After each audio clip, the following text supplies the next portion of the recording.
피터 린치는 발품을 파는 부자를 강조를 했는데요. 쉽게 말하면 실생활에서 돌아다니면서 투자할 종목을 선택을 했던 겁니다. 직접 관심 있는 기업을 방문을 했고요. 직접 도넛을 먹어보고 맛있고 잘 팔리는 것을 확인하고 샀고요. 자기 와이프가 스타킹을 계속 사 입는 걸 보고 그 스타킹 업체를 투자를 해서 대박이 났던, 그러니까 한마디로 발품을 팔아서 직접 기업을 발굴해내는 그런 기법이고요.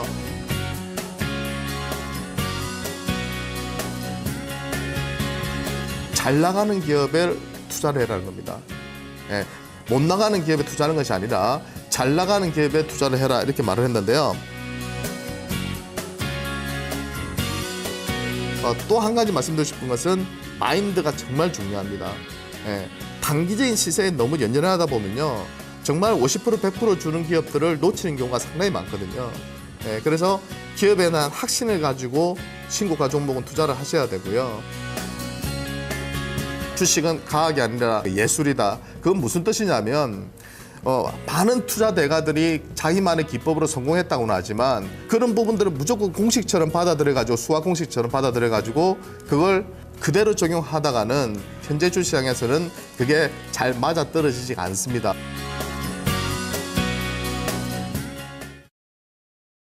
유성치 운용력입니다. 운용력님 안녕하세요. 네, 안녕하세요. 반갑습니다. 네, 오늘도 좀 정말 귀를 환기할 수 있으면서 실질적인 투자에 도움이 될 만한 이야기들 들어볼게요.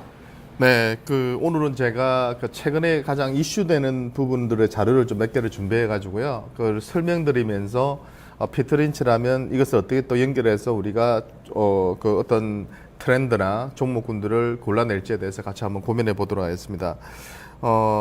제가 이제 운용을 해 오면서 이제 느끼는 것은 뭐냐면, 패션이 정말 빨리 변합니다. 트렌드라는 것이. 그렇기 때문에 어떤 트렌드는 정말 몇 년 가는 트렌드도 있지만 어떤 트렌드는 몇 달 못 가고요. 길어야 한 6개월, 1년 정도 시세를 내다가 무너지는 경우도 많습니다. 실체가 없으면 트렌드가, 가짜 트렌드가 있고 진짜 트렌드가 있거든요. 그래서 여러분들 당부드리고 싶은 것은, 저같이 한 15년 이상을 주식을 한 사람들도 그 트렌드를 쫓아가면서 100% 성공한 경우는 거의 없어요.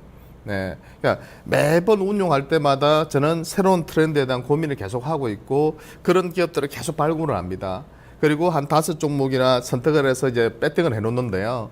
근데 거기서 다 맞는 게 아니에요. 거기서 보통 한두 개 정도가 50% 100% 오르면서 전체적인 수익률이 20% 30% 50% 이렇게 나는 거지, 한 종목 가지고 배팅해서 올인하는 그런 전략은 절대 취하지 않습니다. 그리고 계속해서 몇 달 동안 그것을 확인해 나갑니다. 저희 선택이 잘못됐는지를 의심하고요. 또 체크하고 또 자료를 준비하고 계속해서 그 분야에 대해서 공부를 해 나가면 여러분들이 어느 시점이 딱 되면요, 확률적으로 이런 구간에서는 이렇게 돼서 이 트렌드가 되더라, 안 되더라가 구분이 됩니다.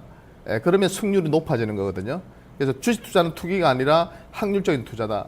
피터 린치가 얘기했지만 우리는 모든 기업을 탐방하기가 힘들잖아요. 여건상. 저도 그렇고. 그죠? 예.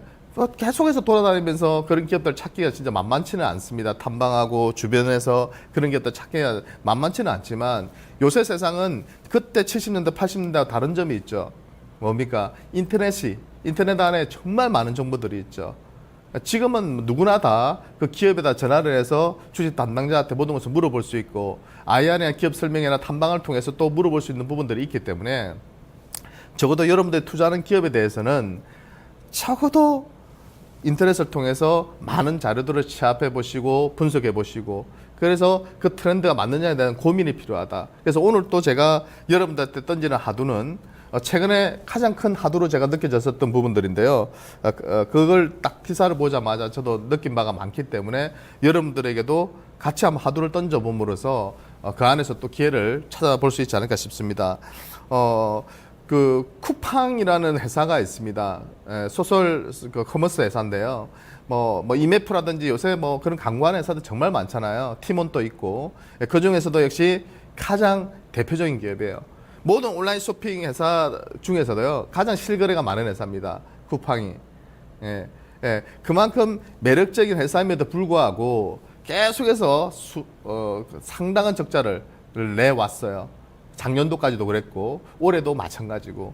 그런데 그런 회사에 소프트뱅크가 그죠? 1조 1천억을 투자했습니다. 정말 상상을 초월하는 그런 돈을 투자를 했거든요. 쿠팡에다가 소프트뱅크가 1조 1천억을 투자할지는 아마 아무도 예상하지 못했을 겁니다.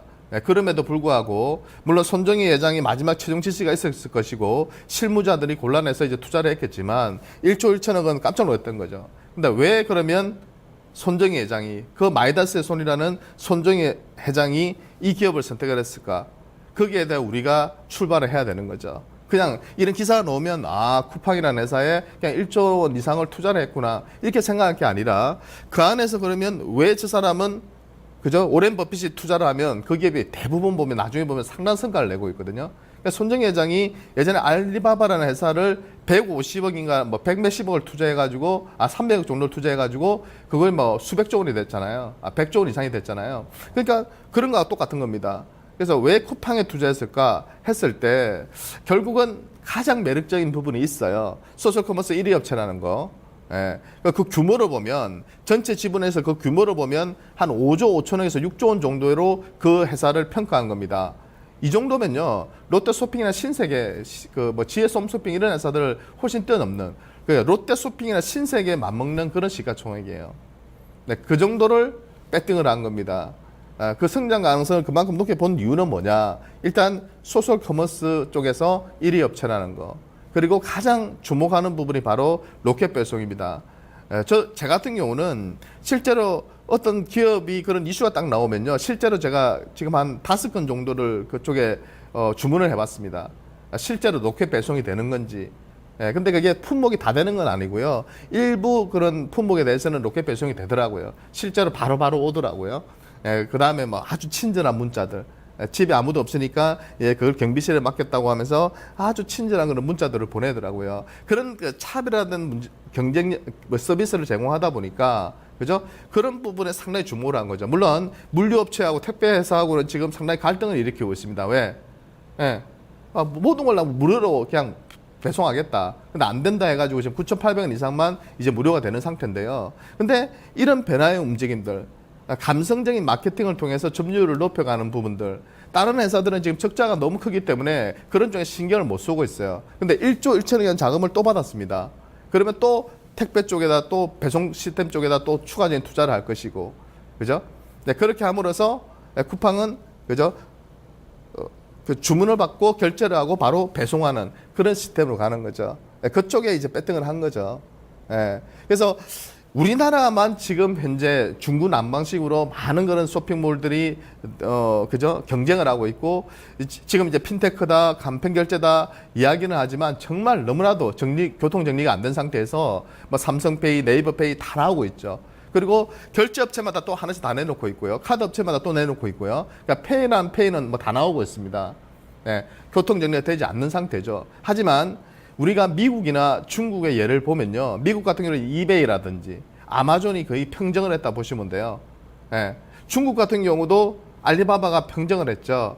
예. 알리페이를 통해서 간편결제 시장을 제압을 했고요. 텐페이, 텐센트가 그나마 경쟁자로 지금 떠오르고 있습니다.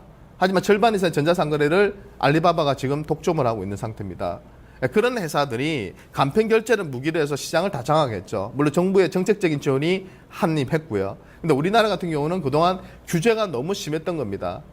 그러다 보니까 기술력이나 이런 부분은 상당히 앞서 있었지만 아쉽게도 후발주자로서 지금 현재 이제야 하나씩 둘씩 풀려나가는 단계라고 보시면 돼요. 그러니까 제가 여러분들한테 제시하고 싶은 것은 뭐냐. 결국 핵심은 뭐냐. 온라인 쇼핑몰을 가지고 전자결제를 하고 배송 시스템을 보유하고 있는 기업. 네. 대기업이라면 내가 온라인 쇼핑몰을 가지고 있다. 그러면 전자결제를 자기들이 그죠? M&A를 통해서 인수를 하고 배송 시스템까지도 보유를 한다면 수직 계열화가 되잖아요. 네. 쿠팡처럼 될 수 있다는 거죠. 네. 앞으로의 대세는 그런 방향으로 갈 것이다. 그런 기업들이 다른 기업들이 노릴 것이고 그런 기업들이 이런 수직 계열을 이루려고 할 것이고 자체적으로 그런 가정으로 갈 거라 보기 때문에 그런 기업들의 몸값이 높아질 수밖에 없다는 거죠. 앞으로 아마 상당한 합종연행 또는 M&A가 폭발적으로 일어날 수 있는 분야가 이쪽 분야를 보고 그 신호탄이 바로 손정희 회장의 1조 1천억 배팅이라고 말씀을 좀 드리고 싶습니다. 두 번째로는 알리바바입니다. 마인 회장이 지난번에 방한을 했죠.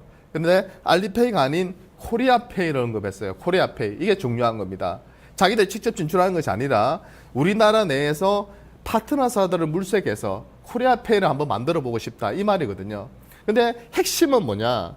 중국 관광객들이 또는 중국에 있는 그저 국민들이 우리나라 제품들을 좋아하니까 우리나라에 들어와서 관광하다가 쉽게 구입할 수 있게. 그리고 직구를 할 때 역직구를 하겠죠. 저쪽에서 직구를 할 때 쉽게 결제가 되도록 하는 것이 포인트예요. 그래서 코리아페이를 협력사들하고 해서 하겠다 이 말인데 상당한 시장이 형성될 걸로 보입니다. 거의 이 시장은 지금 30에서 50%씩 매년 성장하고 있는 상태거든요.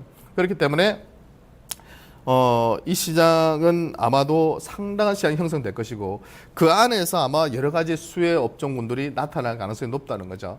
그 파트너사라는 것이 뭐냐면 쇼핑몰, 그죠? 쇼핑몰, 조금 유명 쇼핑몰들 있죠. 그런 쪽을 바로 중국인들이 와서 바로 구입할 수 있는 그런 시스템을 만드는 것이 핵심이죠. 그렇게 했을 때 카드사들하고 협력할 수밖에 없고요. 피지 업체들도 같이 협력할 수밖에 없겠죠. 피지로 들어온다면 피지 업체들이 상당히 충격을 받겠지만 그렇게는 진출하지 않을 걸로 보입니다. 왜? 아직은 국내 소비자의 선호도라든지 반응을 모르기 때문에 우회적으로 진입할 가능성이 높고 그렇게 해서 어느 정도 데이터가 쌓이게 되면 그때는 직접 진출하려고 할 수도 있겠죠. 그런 부분에서 아직은 직접적인 피해를 있는 업종보다는 수혜를 받는 업종군들이 훨씬 많다 이렇게 볼 수 있겠습니다. 그런 관점에서 제가 약간 이제 정리를 해드리면요. 쿠팡 수혜주로 여러분들이 관심 있게 보셔야 될 것은 첫 번째는 소셜 커머스 업체들, 그 다음에 전자지불 업체들, 그리고 물류 택배 업체들입니다. 이것을 수직 계열화하려고 하는 업체들이 많아요. 그런 기업들을 한번 찾아보신다면 우리나라에서도 아마존이나 그죠? 이베이나 알리바바 같은 기업들이 나올 수 있고 나올 수 없다면 그런 대그룹들이 해외 대그룹들이나 그런 메이저 업체들이나 우리나라 대그룹들이 욕심을 낼 만한 그런 회사들을 여러분들이 장기적인 관점에서 이쪽 분야에 투자를 하신다면 이쪽 시장은 상당히 폭발적으로 성장할 수밖에 없는 구조이기 때문에 상당한 기회 요인이 있을 것이다. 피트니치라면 이런 쪽에 관심을 둘 것 같고요. 코리아페이도 마찬가지입니다. 파트너사를 물색한다고 하는데 핵심은 대표 쇼핑몰이에요. 대표 쇼핑몰 회사들 관심을 두셔야 되고요. 카드 업체들 그리고 피지나 벤 업체들도 역시나 수혜들 받을 가능성이 높습니다. 다른 대그룹들이 간편결제 시장에 진출한다고 해서 피지나 벤 업체들이 그 지불 결제 대형 업체들이 제 판단에서는 오프라인 온라인 쪽에서 크게 제가 볼 때는 그 피해를 보는 것은 없다고 판단하고 있습니다. 끼고 들어갈 가능성이 상당히 높아요. 왜? 직접 하게 되면 결국은 갈등을 일으킬 수밖에 없기 때문에 그죠? 삼성페이를 예를 든다면 삼성페이를 가지고 돈을 벌겠다는 뜻이 아니라 삼성폰에 대한 인지도를 높이고 서비스를 제공함으로써 더 많이 팔리게 하는 것이 목적이기 때문에 그런 관점에서 본다면 그 주변에서 같이 전략적인 제휴를 할 수밖에 없는 그런 기업들, 그런 기업들이 같이 수혜를 받을 수밖에 없다 이렇게 말씀을 드리겠습니다. 네이버페이도 마찬가지예요. 네이버 같은 기업들도 마찬가지로 단기적으로 실적이 안 좋겠지만 장기적으로는 역시 이런 분야에서도 관심을 우리가 두셔야 될 그런 기업 중에 하나라 판단됩니다. 그리고 이쪽은 제가 5차 지금 이름 서비스를 1차, 2차, 3차, 4차 이제 조기 성사한 이후에 이제 5차 이름 서비스 시작함에 있어서 편입의 대상이에요. 그렇기 때문에 이런 쪽 종목군들에 대해서 여러분들이 한번 공부를 해보시고 편입하신다면 좋은 결과가 있을 걸로 보입니다. 그리고 지난주에 말씀드렸던 사물인터넷, 핀테크, 스마트카 이런 쪽에 지속적인 관심을 가져주시면 아마도 하반기 장에서 시장의 변동성은 좀 있겠지만 좋은 결과로 이어질 걸로 판단됩니다. 감사합니다. 네, 마켓 2막 2장이었습니다. 내일 이 시간 다시 돌아옵니다. 고맙습니다.